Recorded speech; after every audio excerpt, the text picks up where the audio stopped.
আমি আসিয়া, আমি 8 বছরের শিশু।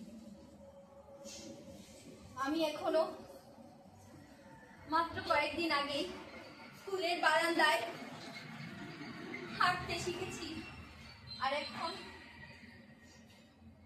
আমি তো সেই আসিয়া, মায়ের কোলে শুয়ে ঘুম পাড়ানির গান শুনতাম। আমি তো সেই আসিয়া, খেলনা দেখে খেলতে যেতাম বন্ধুদের সাথে। আমি তো সেই আসিয়া, মা বাবা ভাই বোনের আদরের সন্তান। আমি তো, আমার কি দোষ ছিল? আমি সেদিনও যখন আমাদের বাসায় কেউ আসতো, দৌড়ে গিয়ে তাদের কাছে তাদের কোলে উঠতাম। আমি তো বুঝি নাই, আমাকে তো সেই বুঝ দেওয়া হয় নাই।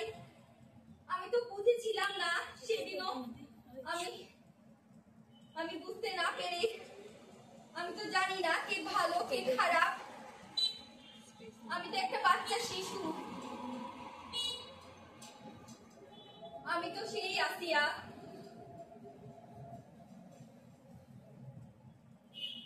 মায়ের কোলে কান্না করি, বাবার সাথে খেলা করি, পুতুল নিয়ে খেলা করি। সেদিন আমি অনেক চিৎকার করেছিলাম, তারা আমার গলা টিপে ধরেছিল। আমি না না, আমাকে ছেড়ে দাও আমি বলেছিলাম, কিন্তু কেউ আমাকে মুক্তি দেয়নি, রেহাই দেয়নি। আমাকে সবাই কেউ মুক্তি দেয়নি। আমার কি দোষ ছিল? আপনি জানেন, আপনারা কেউ বলতে পারবেন আমার কি দোষ ছিল? না বোঝাই কি আমার জীবনের অভিশাপ হয়ে দাঁড়ালো? আমি তো ছোট্ট মেয়ে, আমার তো জ্ঞান বুদ্ধি ছিল না, আমি তো জানতাম না। কেন কেন আমাকে এটা সহ্য করতে হলো? কেন কেন কেন? আমি ইসলামিক পর্দাশীল নারী, 5 ওয়াক্ত নামাজ পড়ি, ধর্মের সমস্ত নিয়ম অনুশাসন মেনে চলি। আচ্ছা, আমার কি দোষ ছিল? কেন আমাকে মসজিদের ইমামের হাতে দর্শিত হতে হলো? যে ইমাম সকলকে ধর্মের শিক্ষা প্রদান করে, সেই ইমামের কাছে আজ আমরা নারীরা সুরক্ষিত নই। আপনারা জানেন ওদের কি হয়েছিল? ইমাম উনি আমার দিকে এগিয়ে আসছেন, তখন আমি না না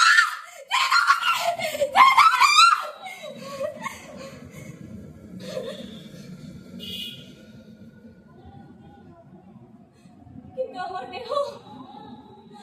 আমার দেহ রক্ষা পায়নি। আচ্ছা,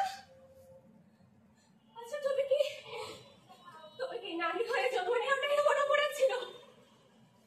বলুন আপনারা, নারী হয়ে জন্ম নেওয়াটাই কি এমন অপরাধ?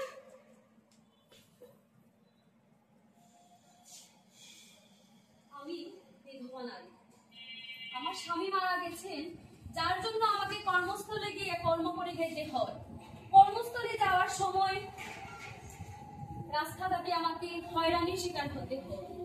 কর্মস্থলে যাওয়ার পর সেই কর্মস্থলের সহকারীদের আমার উপর কুদৃষ্টি পড়ে।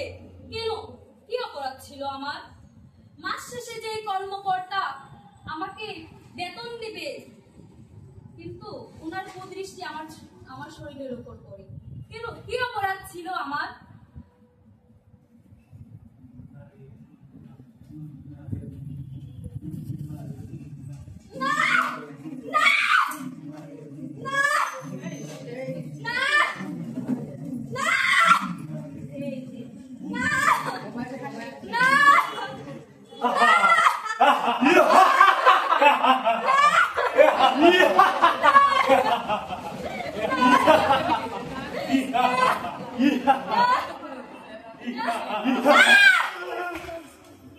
আর নয়, না আর নয়, আর একটাও নারী চুপ করে থাকবে না।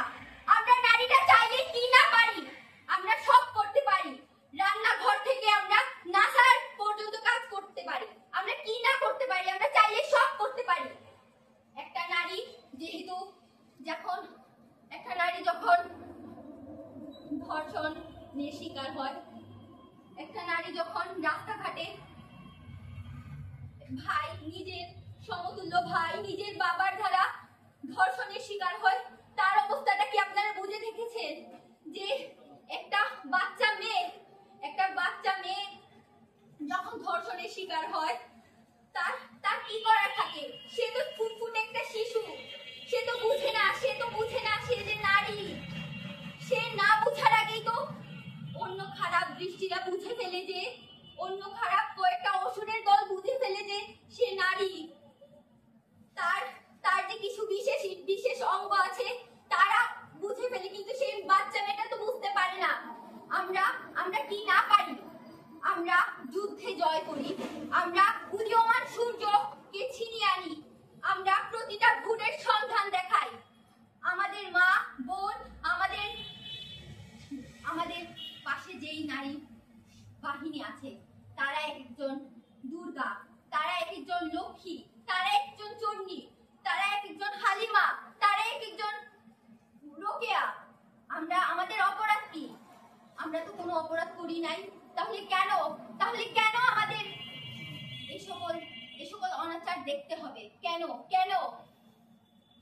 আমরা তা মানব না, আমরা কখনোই তা মানব না। আমরা নারী 9 মাস পেটে একটা সন্তান যেমন ভূমিষ্ঠ করতে পারি, সন্তানকে সূর্যের আলো, এই পৃথিবীর আলো দেখাতে পারি, তেমনি আমরা নারীরা 1 মিনিটেই একটা শয়তানকে বধ করতে পারি, আমরা একটা অসুরকে বিনাশ করতে পারি। আমরা নারীরা চাইলেই সব পারি। ঘরে বাইরে সমাজদারে যে কাজ করে সেই নারী। আমি গর্বিত, আমি নারী। নারী হচ্ছে মায়ের জাত, ওদের সম্মান করতে হবে। নারী আমার বোন, আমার স্ত্রী, আমার কন্যা। প্রত্যেকটা স্তরে নারীদের অবদান অপরিসীম।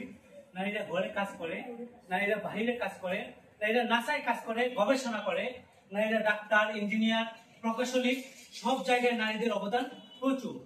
তাই আমরা চাই পুরুষের সাথে নারী এবং পুরুষ দুজনে মিলে আমরা এই সমাজকে বদলাতে, এই দেশকে বদলাতে, এই বিশ্বকে বদলাতে। স্কুলে দর্শন, বাসায় দর্শন, বাসে দর্শন। নারীরা কোথায় নিরাপদ? নারীরা চলতি পথে বাধা হয়ে দাঁড়ায় সামাজিক নানা বৈষম্য। এটা একটা ঘটে যাওয়া আমাদের সমাজের একটি চিত্র।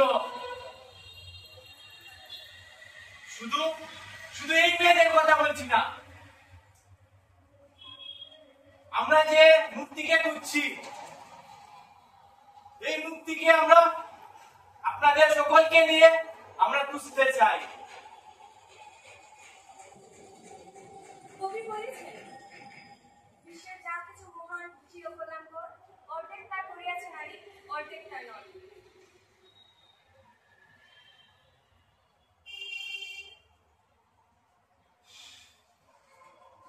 আমরা নারী, আমরা চাইলেই সব পারি।